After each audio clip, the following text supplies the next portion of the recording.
Pada prinsipnya yang pertama kami berterima kasih bahwa kami mendapatkan kesempatan untuk bicara pada hari ini untuk menjelaskan terkait dengan beberapa agenda kerja kami yang selama ini telah kami laksanakan dan bisa kami laporkan secara langsung kepada Komisi 3 selaku pengawas dan mitra kami di dalam bidang-bidang pekerjaan kami. Itu yang pertama. Yang kedua, tadi secara umum kami mencatat bahwa ada beberapa upaya untuk melakukan perbaikan, khususnya terhadap masalah pelayanan dan kultural, khususnya terkait dengan pelanggaran-pelanggaran yang juga tentunya berdampak pada pengawasan.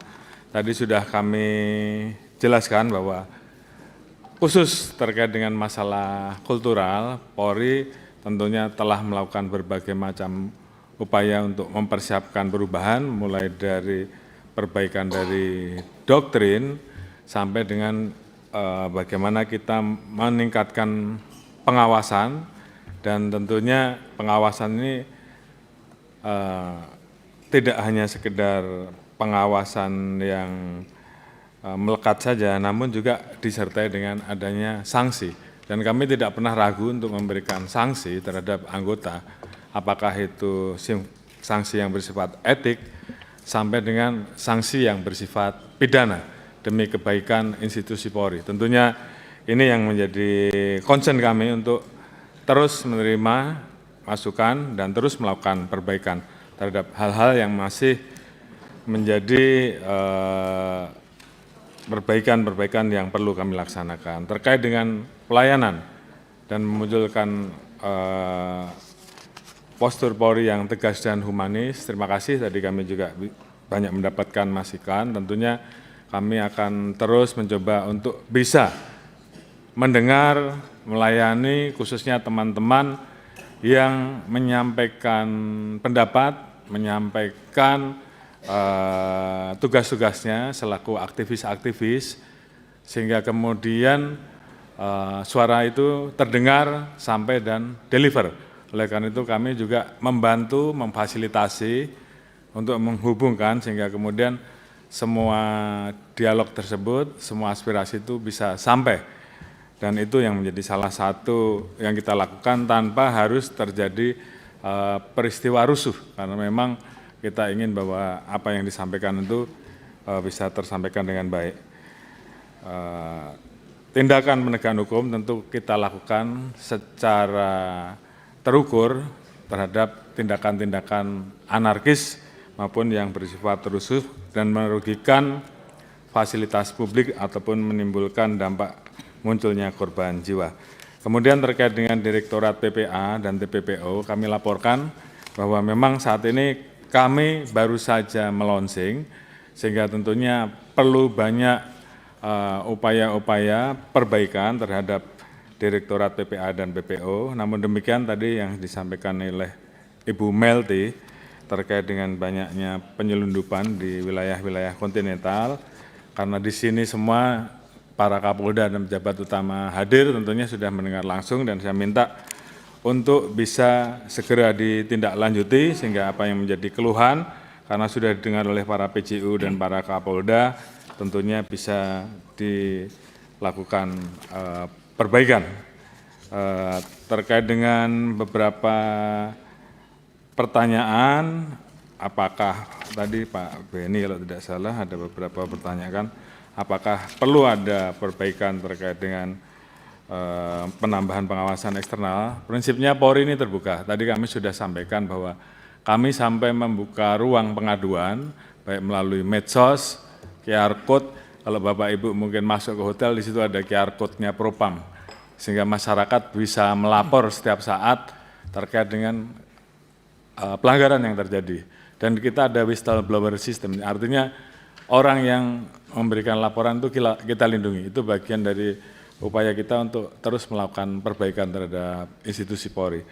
Tentunya terhadap hal-hal yang masih kurang, kami justru ingin mendapatkan masukan, dan itu adalah salah satu media yang bisa diberikan masukan untuk kemudian kita bisa lakukan evaluasi. pengawas eksternal kami tetap membuka ruang, karena memang kita ingin bahwa Polri ini betul-betul menjadi institusi yang tidak anti kritik, institusi yang terus melakukan perbaikan, baik di sisi reformasi, di bidang kultural dan sebagainya. Terus kemudian tadi ada pertanyaan terkait dengan komite internal dan komite percepatan reformasi yang dibentuk oleh Pak Presiden. Sebenarnya ini sudah berkali-kali kami sampaikan, baik oleh kami sendiri maupun oleh komite reformasi, bahwa komisi internal ini sifatnya adalah bagian dari respon cepat untuk menindaklanjuti temuan-temuan yang ditemukan, yang dikumpulkan pada saat Komisi Reformasi melakukan mengumpulkan partisipasi publik terhadap hal-hal yang bisa langsung dieksekusi, karena itu menyangkut aspek instrumental, aspek kultural maupun perbaikan-perbaikan, maka kita langsung melakukan perbaikan sehingga tidak perlu menunggu waktu yang terlalu lama. Kemudian yang terakhir yang menjadi concern rekan-rekan tentunya terkait dengan posisi institusi Polri. Tentunya kami sangat berterima kasih atas dukungan dari seluruh mitra yang menempatkan Polri tetap di bawah Presiden, karena ini adalah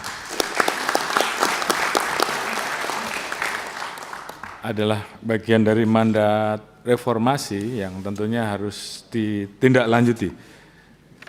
Beberapa TAP MPR sudah dikeluarkan sampai dengan memisahkan Polri dari TNI untuk menjelaskan tentang apa tugas Polri sebagai penjaga keteraturan sosial, penjaga keberagaman sosial, dan TNI sebagai penjaga kedaulatan negara kesatuan Republik Indonesia. Tentunya penempatan Polri sebagai alat negara yang kita tahu semua bahwa ada hal-hal khusus bahwa pada saat situasi genting, maka posisi Polri sebagai alat negara yang bertugas di bidang keteraturan sosial, di bidang menjaga harkat timas, tentu harus selalu dikontrol. Oleh karena itu, mekanisme check and balances, yaitu oleh persetujuan oleh DPR, menurut kami itu menjadi sangat penting. Karena itu juga untuk mengontrol dan menjaga Polri agar tetap bisa melaksanakan tugas pokok sesuai dengan amanat dari Undang-Undang Dasar dan amanat Undang-Undang. Mohon maaf Bapak-Bapak dan Ibu-Ibu sekalian, kami tentunya institusi Polri menolak kalau sampai ada usulan Polri berada di bawah kementerian khusus.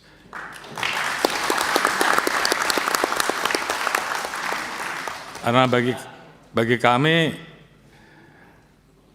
posisi institusi Polri seperti saat ini adalah posisi yang sangat ideal. Kita bisa menjadi alat negara yang betul-betul memberikan pelayanan kepada masyarakat di bidang harkamtipmas, di bidang hukum, di bidang pelindungan, pelayanan dan pelayanan.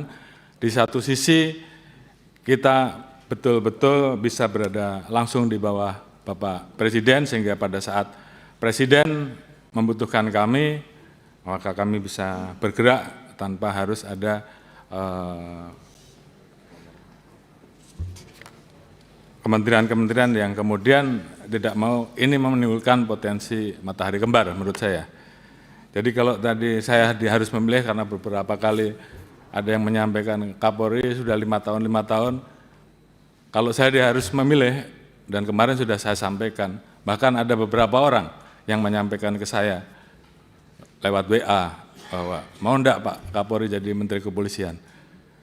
Dalam hal ini saya tegaskan bahwa di hadapan Bapak-Bapak dan Ibu-Ibu sekalian dan seluruh jajaran bahwa saya menolak polisi di bawah kementerian.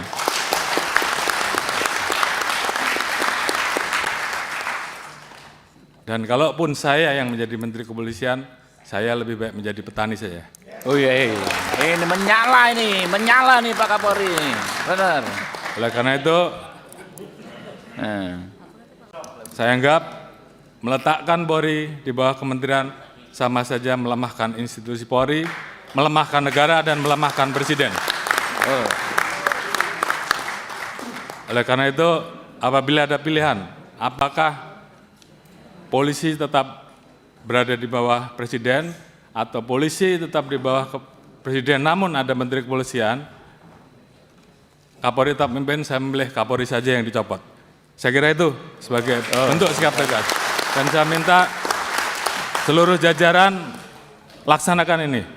Perjuangkan sampai titik darah penghabisan. Terima kasih. Luar biasa. Langsung tayangkan